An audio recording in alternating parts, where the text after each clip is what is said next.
In today's video, I'm going to teach you how to create a membership product, organize its lessons, customize its details, and set up an offer for checkout. To get started, head over to the Sites area, then open Memberships, and from there select Products. This is where you'll manage the actual learning experience your members will see after they join. If you're building a new product, click Create Product.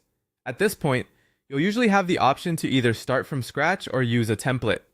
Starting from scratch gives you full control if you already know exactly how you want to structure your content.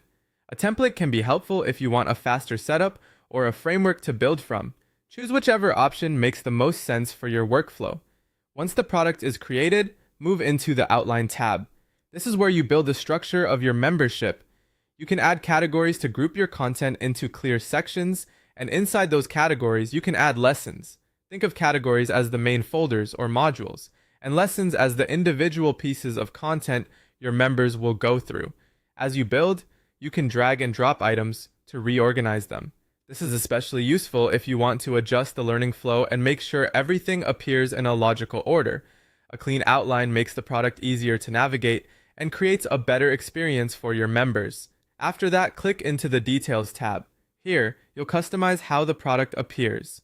Upload a thumbnail so your product has a strong visual identity, then add a description that clearly explains what members can expect inside. You'll also assign an instructor, which helps identify who is leading or teaching the content. This section is important because it gives your membership a polished, professional look and helps users immediately understand the value of what they're getting. Once the product itself is ready, the next step is to create a way for people to purchase access. To do that, go to Offers under the Memberships menu. This is where you create the price point for your product. Set up the offer based on how you want to charge, then link that offer to your checkout page so customers can complete the purchase. This connection is what turns your membership product into something people can actually buy and access. And that's the full setup process. Create the product, organize the outline, update the details, and then build the offer and connect it to checkout. If you follow those steps carefully, you'll have a complete membership product ready to share.